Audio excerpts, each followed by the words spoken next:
Hello guys, isang magandang umaga sa ating lahat. Mayroon akong ipapakita sa inyo.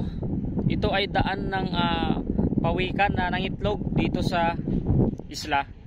Ngayon, paano natin malalaman yung daan niya kung paakyat siya o pababa na? Tignan natin.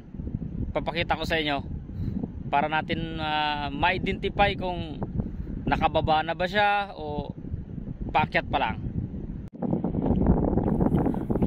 Ito guys, kung makikita ninyo, low tide. Yan o.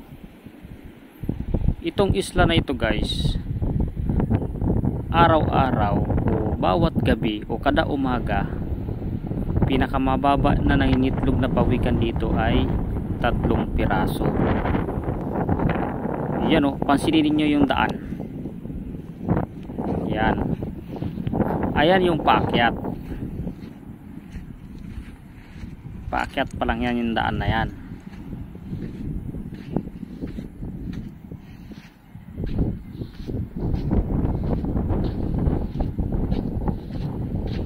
Ito, estimated ko dito ng itlog to o umakyat ito ng mga alas 3 ng madaling araw.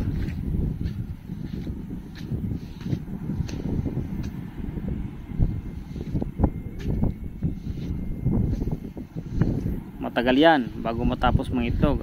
Abutin niya ng mga kulang-kulang 2 oras o higit pa nga eh. Ayan, dito siya nangitlog guys. Yan o,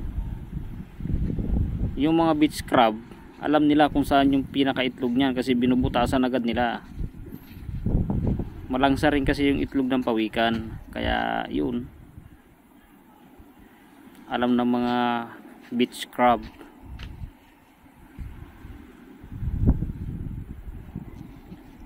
Kung napansin niyo kanina yung daan guys, yung paakyat, tignan natin papansinin din natin ito yung pababa na. May palatandaan yan dito eh, para malaman kung pababa na ba talaga siya.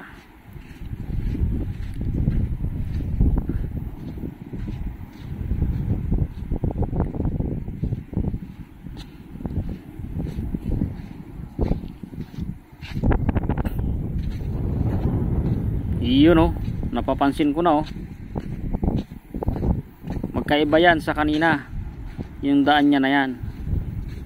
Ituturo natin yan. Yan o, yan guys, kanina yung paakyat siya walang guhit,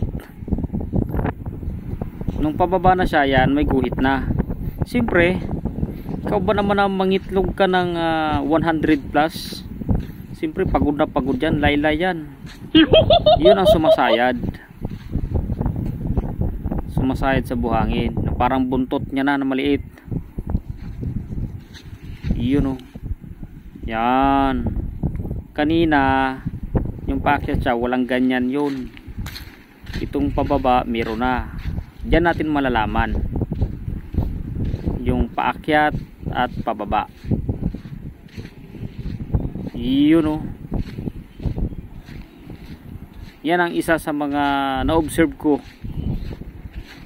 kung paano mag-itlog yung pawikan, pag-akyat at pagbaba niya. Siyempre hanggang dito na siya, bumalik na siya sa dagat. Thank you for watching.